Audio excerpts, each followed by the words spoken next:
Alright, I again encourage you to run through this yourself. Going kind of fast here, but encourage you to pause the videos and try these against your own organization of choice. These are certainly worth knowing. Some people, they specialize in information gathering. There's a lot of research to be done in the area, and at the very least you can really impress people with the things you can find. And I know people who work with local law enforcement to try and find missing criminals using these kinds of open source intelligence gathering. It's a useful skill to have. Alright, so another thing we might want to know is some target email addresses. So what email addresses are available online that we could use for future attacks.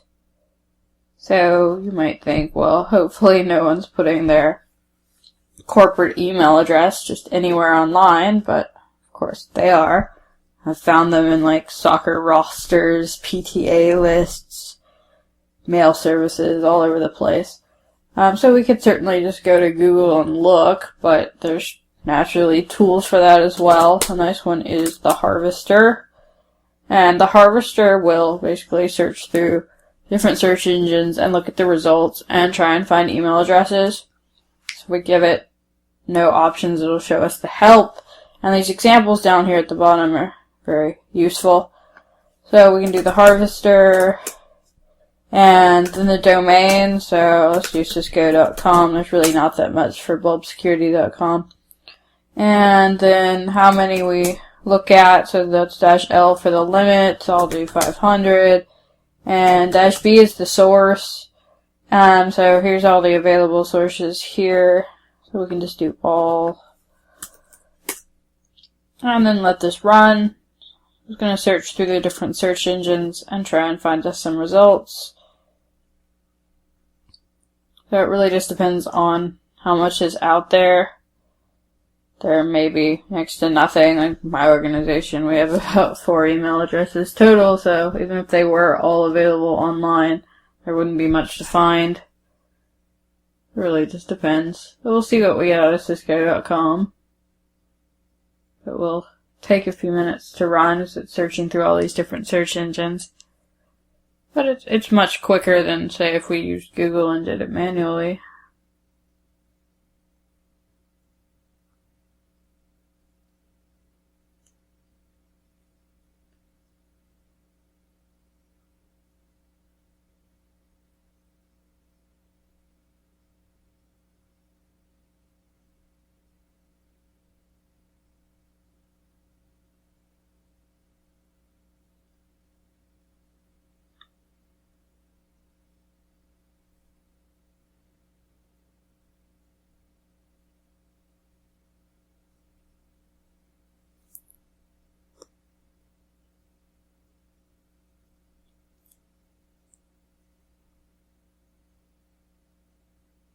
I actually didn't find that many. It also does a little bit of host searching as well, so it found some hosts, but it actually didn't find that many email addresses, so it seems like Cisco has a pretty good policy about telling people not to just leave their email addresses lying around. But we did find a few, so these would be potential emails we could use for future attacks, like social engineering.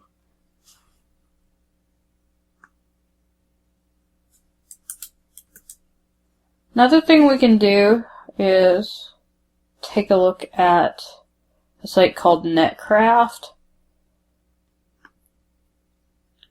So we'll give us information about a particular site. So if we go to netcraft.com,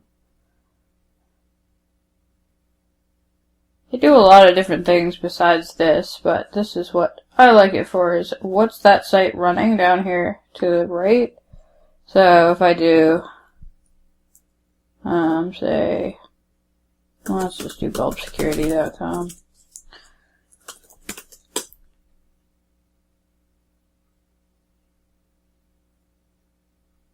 Here's bulbsecurity.com, www. And that didn't load very nicely. Oh, that actually sent me to it. That's not what I wanted.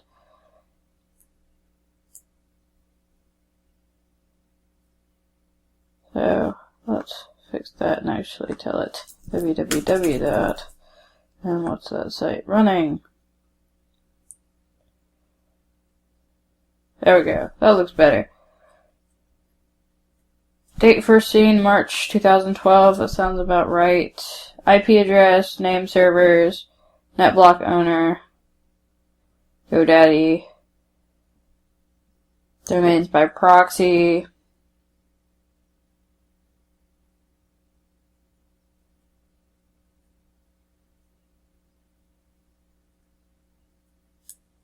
PHP, XML, JavaScript, jQuery, WordPress. Indeed, it is WordPress, which some people have described WordPress as a backdoor with a blogging functionality.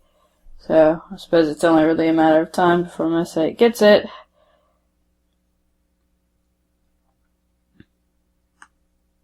So it does have PHP support, it does have WordPress, it does have JavaScript, and it is run on Apache Linux. So a little bit of information about it.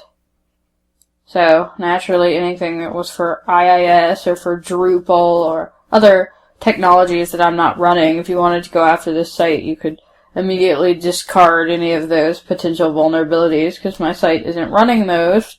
But anything for WordPress or PHP or Apache, those would be things I would instead want to spend my time looking at if I wanted to break into this site. Another good information gathering tool is Maltego. So this is a graphical tool. Get rid of this. Welcome to Maltego. So we do need to register for this. You can register for a free account.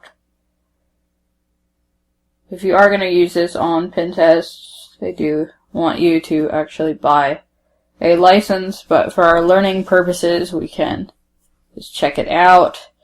So you can give it some information here. It is going to send the activation code to your email, so do use a real email address. And let me see what I even made my password. And I figured this out not too long ago. Well, somebody told me in a class that it doesn't actually check the CAPTCHA. Because the CAPTCHAs on this are extremely hard sometimes. This one doesn't say bad. Well, it says CAPTCHAs are hard.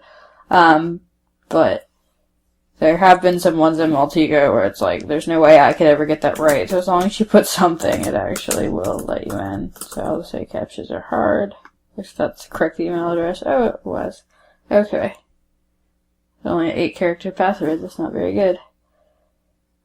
Alright, so then we can let it use the Maltego public servers for the transforms. Transforms are basically what Maltego calls its jobs, where it searches. You could set up your own transform servers, but we'll just use the public ones here.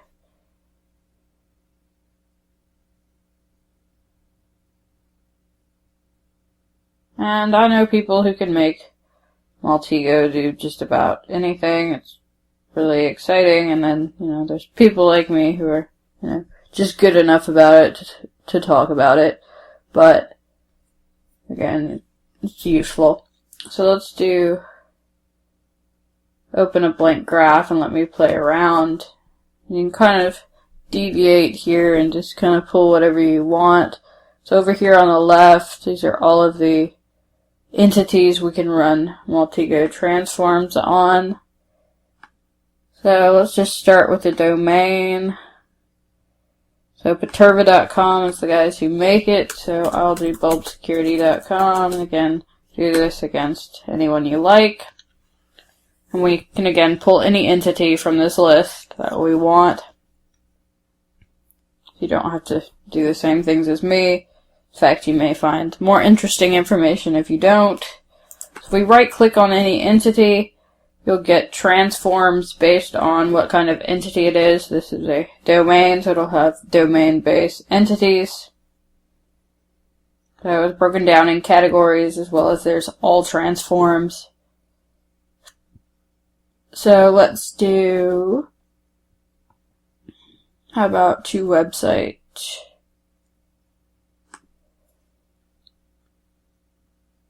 It finds www.bulbsecurity.com.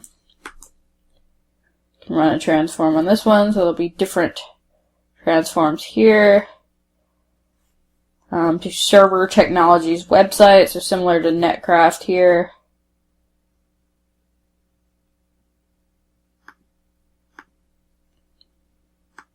Just had a little accept the warning.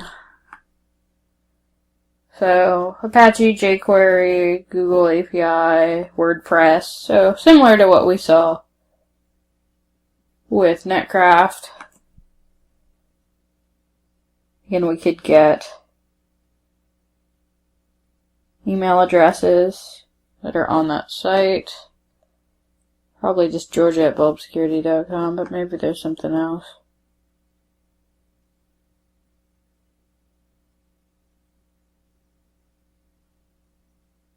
Didn't show anything. It's odd. It says it found one.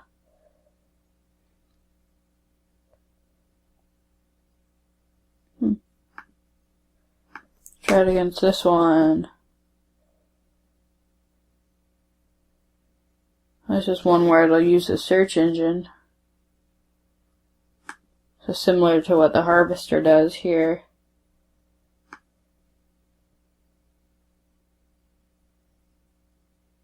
So it actually gets a little heavy-handed here. It's like publicly at. Whoa, there the other one went. So the other one finished. How nice. Like it says publicly at bulbsecurity.com and over at bulbsecurity.com. So basically, if you did a search, I think it's on the site for the smartphone pen test framework. When I first put it out, I said it'll be released publicly at bulbsecurity.com. Wrote out at as AT. And Maltego saw that as possibly a attempt to keep my email addresses from being picked up by things like this or spam bots, and it turned it into an email address, but actually there is no over at bulbsecurity.com or publicly at bulbsecurity.com. Neither of those addresses exist. Looks like on the website it also found additional email addresses like info at nostarch.com. My book penetration testing came from NoStarch, so I guess I tell them to contact NoStarch. And here's another one where it's look at androidmanifest.xml. Obviously I was telling them to actually look at it, not trying to hide an email address.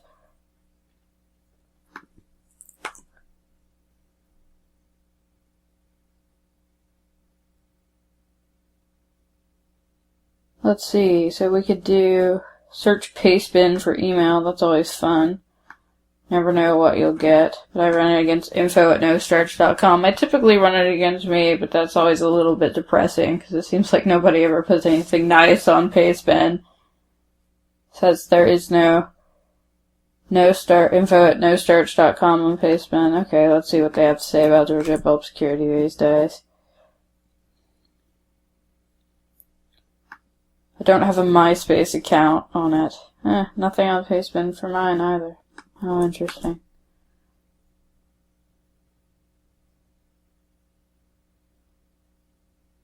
Other URLs that it appears on. Let's see who else is talking about me these days.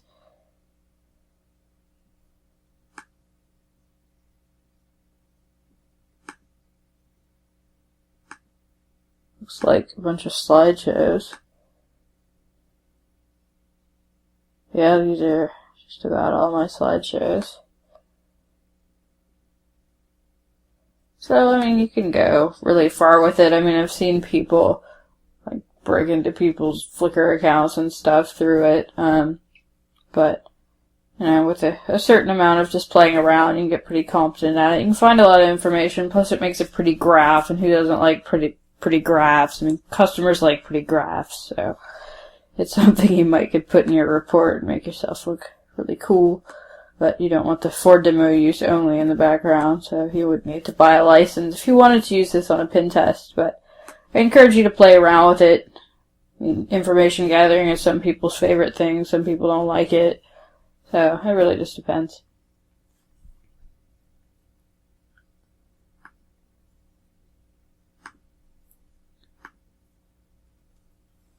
So something just about everybody does like is Shodan. So go to a website, shodanhq.com, Shodan headquarters.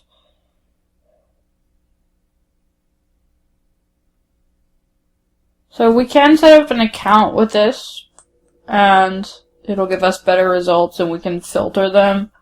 But basically what this does is it's not super particularly sophisticated even, so it's amazing that it's as cool as it is just based on this. It just looks at banners basically that are served on the internet, and based on what banners come up, it can show you lots of interesting stuff. So basically exposed online devices. So my favorite one, just as an example, webcam XP. It's a banner for a certain kind of webcam that may or may not have a password on it. So again, this is all just public. I mean, if people have logins in front of their stuff, we would be attacking them if we even tried default credentials. But if there's no login and it's just on the internet somewhere, there's no reason we can't take a look at what's there. See this one right here, this first one on the list, it does have username and password, so we'll leave that alone. This is not our client, so we'll see if we can find one that's open. Here's one, so looks like someone doing laundry somewhere. So again, this is just publicly available. I don't know why people put their webcams on the internet, but they do. So, hi, person who's doing laundry. So that's always fun. I mean, people have set up things where they kind of like the original Facebook before it was Facebook, where they were like the two pictures and it was who's hotter. I mean, people have set up things with Shodan where it pulls two webcams and it's like which one is more funny to look at kind of thing. So webcam XP is just one example of a search query you can do. And in this case, it comes up with people's webcams, but you can look for pretty much anything that's distinguishable by banner. So basically, what comes back, it'll check there and look for it. So webcam XP in this case. So you can search for some more interesting ones to play with. But, I mean, that's always fun. At the very least, you can impress your friends who are like, oh my god, you can really do that. So, 2 seconds of learning and now you're really impressive, right?